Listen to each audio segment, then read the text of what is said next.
portrait of a graduate in a nutshell can be described sort of like your North Star as a school system for what aiming your community towards the things that really matter for your students to know and be able to do by the time they leave your system so that they are productive citizens in a highly complex world.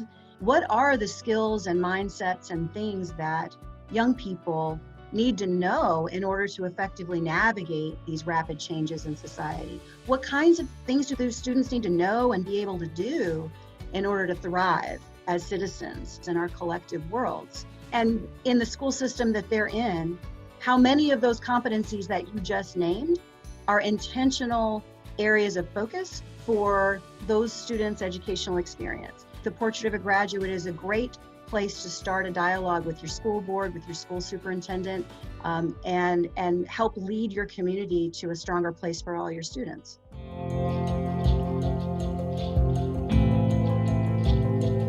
A lot of the work these days, especially right now, is very stressful and anxiety producing. And the Portrait of a Graduate is uniformly something that people say is very energizing. It makes people feel hopeful. It gives them a lot of energy for the kinds of transformation work that we know needs to happen in schools and systems around our country. I was so overwhelmed with the community's response. Well, it was something different, and it wasn't a group of educators in a back room with just a few people talking about what are our hopes and dreams and aspirations for our students. So I think that part was refreshing, that, wow, it's going to be some new energy and synergy around this. Because it's aspirational, and if you do it in a community engaged way, one of the biggest benefits and one of the biggest impacts it can have for you, in addition to aligning your system around, goals that you can map to, is that it helps you build the energy and the political will for the very difficult parts of the work, which come later.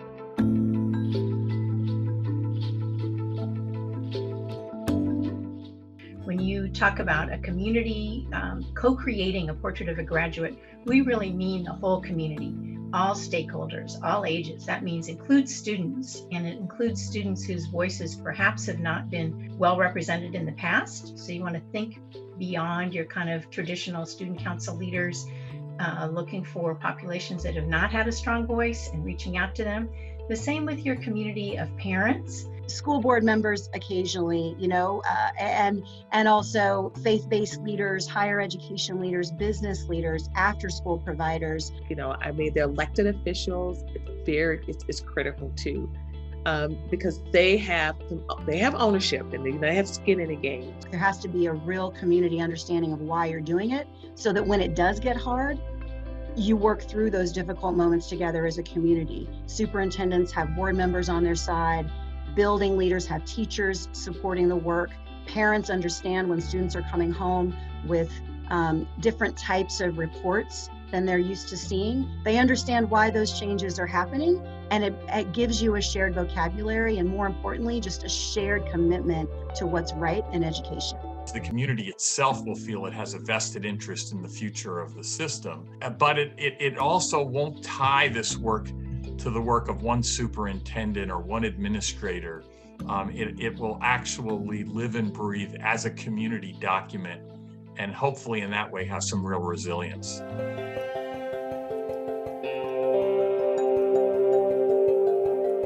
The participants are asked to consider why they need a Portrait of a Graduate. It goes from what is your why to what students need to be able to know and be able to do, and you start to identify competencies and prioritize them and decide how you would define something like becoming a creative and innovative thinker. If that's one of the things that you decide is important in your community, what does that actually look like? And what does that mean? So part of the Portrait of a Graduate involves not only identifying the competencies, but also defining what they actually mean to you. What is their collective why? In different regions of the country, the answers to that question can look very different. When you're in post-steel economy outside of Pittsburgh looks different than rural Oklahoma, that looks different from Tucson, from Columbus, Ohio. This idea that somebody's going to define the outcomes and set them into place for everybody isn't going to work. And there are lots of stories about how individual communities have different language to describe and different concerns.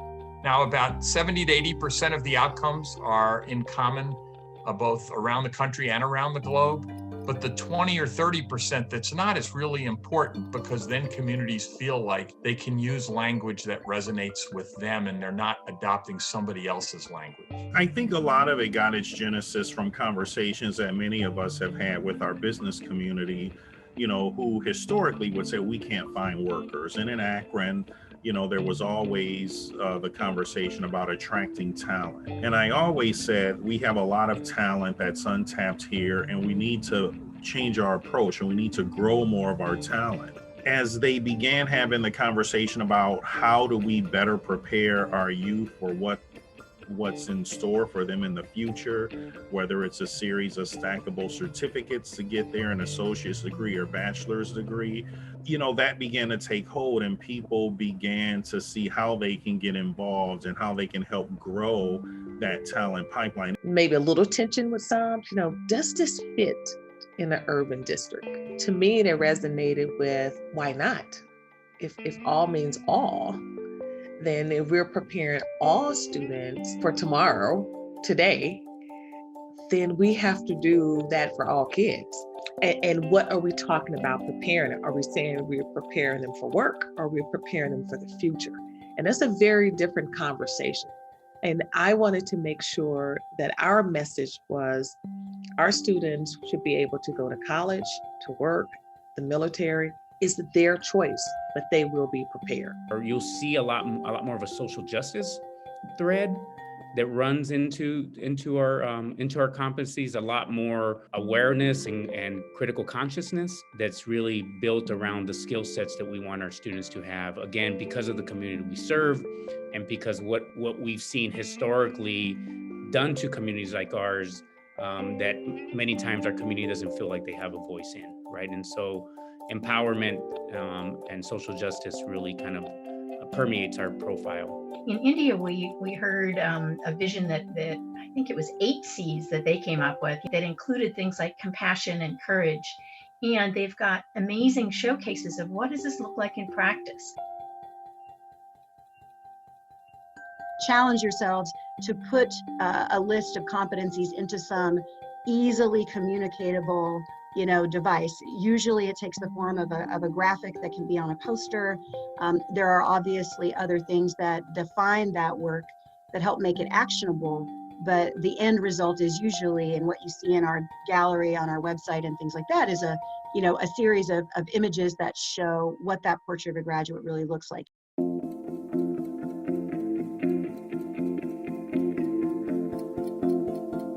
You would go from a portrait of a graduate to developing a strategic plan for your system that spells out the big strategic levers in your system that you would like to use to put that portrait of a graduate into practice.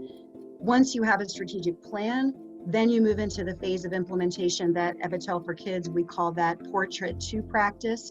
That's where the really interesting work happens, and you build on bright spots. What does that mean in practice? If I walk into a classroom, what should I be seeing? So some districts are developing their list of what they call look-fors to really help you as a teacher notice what's happening that's aligned with the direction we're trying to go and what's missing. I know Ted talks a lot about shadowing a student, and I think that's one of a really great way to establish some look-fors, and I establish some bright spots in your schools and your buildings and in your systems for where is this work already happening.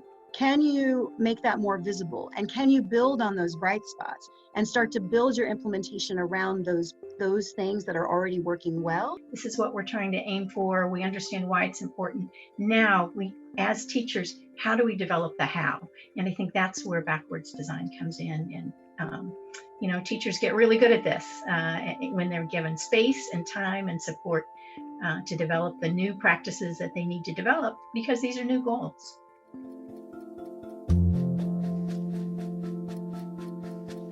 If we don't shift our perceptions about what assessment exists in order to do in our education systems, we are committing education malpractice for all of our young people. When a portrait of a graduate begins to be implemented, one of the first things that happens, that should happen, is to question what we mean by assessment.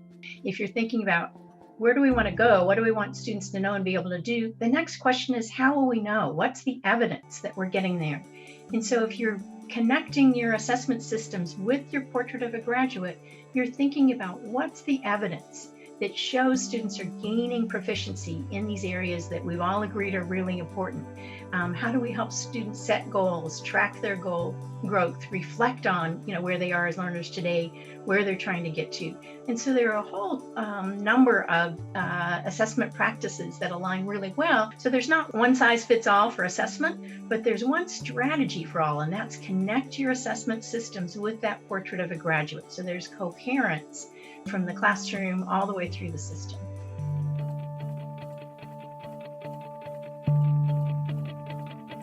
You have to have students kind of co-design their experiences. It's their experience, not mine as a teacher. It is their experience. The students probably have more profound ideas of what they really think should be happening in their schools than we give them credit for. Part of our challenge has and continues to be is really drawing that out of our students, who are rewarded for many times in systems like ours for just, again, being compliant and doing as we say, and really to get them to really be critical and push back. They said, for the first time, it feels like they created something for us, versus the other way around. And the fact that we had students on our committee giving their input, I think really meant something. And you could even see it when it was time for the groups to talk out. All the tables was like sending the kids up. You see it, you speak, you speak. So I think people understand student voice and agency is so important, and we have to make sure that we keep them in the forefront. And when we don't, it's just a bunch of adults that are trying to plan kids' future based on our own experiences that are so far gone. And it was just magical to see that almost every group, somebody pop up and pass the mic to a kid. And it was like, oh my gosh, this is what we want.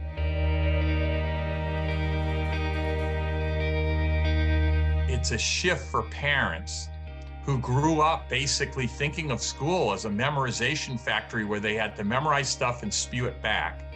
We need to help them realize that that's not a useful commodity in the 21st century. And then going through a process where we help parents understand that education doesn't look the same when you're trying to help kids be able to creatively problem solve than it does when you're trying to get them to memorize and recall the results on a quiz. This is part of why it's so critical to have parents be part of your community conversation around Portrait of a Graduate, and then getting them to connect it to their own experiences. And we know that every parent's an expert in education because they all went through schooling. And so they come with their fixed, memories of what school is, because this is what I experienced. But in their work lives, chances are they work in collaborative teams. They have to be self-managers. They have to have a sense of how to use my time.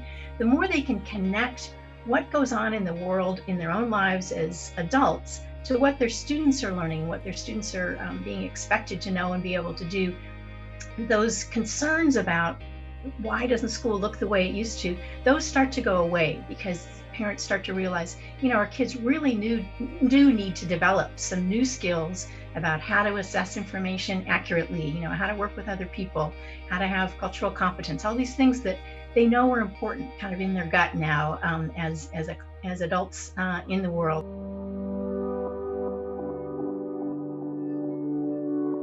You want to make sure that if there are barriers to participation, you're recognizing those and addressing those. So in our conversations with districts, we've heard about things like providing parents with translation services, if they need translation to fully engage in these conversations, providing transportation to get there if that's an obstacle, providing meals or childcare. So you have to be able to open up your district, to have to, be transparent about what's happening for all kids. That is so critical, and then build upon it, because I think you get a lot of respect when people say, you know what, they recognize that we were not doing well with that subgroup of students, right? With that student group rather. And they recognize that we may not have been giving teachers the opportunity to really have autonomy in their classrooms, right? And now this is what they're doing about it. As a leader, you have to be willing to give up some of your authority, power, whatever you think it is. You have to distribute that and let other people do that work, because you can't do it all. People want to know what our thoughts and feelings about, and they can easily be swayed by what we say. So I had to learn that if I'm going to be at the table, I'm going to be the last to speak, and I'm going to say very little. But you have to watch the process evolve. And I think that's hard for leaders, because you kind of want to jump in like you do for students and help people along. So I say, just sit and just listen and learn. And you can't internalize it, but you have to own what people feel is not there. That's hard for leaders, because you're going to hear some things that are not comfortable, but that's why you have the process, right?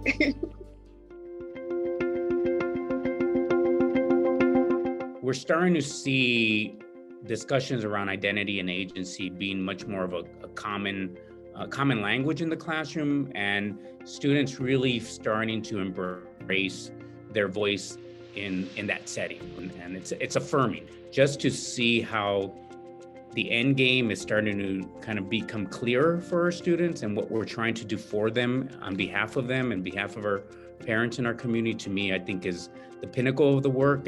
Now we have, over 360 different partners. We have 58 career pathways in the district and all of our high schools. And that was like the biggest surprise, that in our own backyard, we had people not realizing that kids are doing some wonderful things. And we've seen decreases in some of our lack of attendance out of kids. We've seen behavior incidents decrease. We've seen our graduation rates start to rise. It has to become, part of the culture, because if not, it's another plan that's on the shelf. So when we talk about students leading the way, we have to demonstrate that in every board meeting, in commercials, in our literature. It has to become who we are. It's the new Columbus City Schools. One of my favorite impact stories from this work comes from a school system that's actually here where I'm based, is in Tucson. Sunnyside Unified School District is led by a close friend and colleague, Steve Holmes. He's the superintendent there. I saw a young man develop a passion for a social justice issue, work on that project during his senior year, and then go and testify at the state legislature about that. And it's not that doesn't happen in communities all over the country all the time. That's an authentic thing that students do quite often. What impressed me about the impact there in this case is that young man really saw the connection in his school system to why he was drawn to do that work. He had a vocabulary for what it meant to him, that was him putting that portrait of a graduate into action in his own life in a way that connected his school, his community, his life, his learning. And isn't that the purpose of why we're here as educators, is to help young people understand that connection, that school and what happens in school is not this thing that's divorced from our authentic lived realities. And so I love that story, and I love when school systems understand that the impact that the portrait makes is so profound on these young people when it's done well.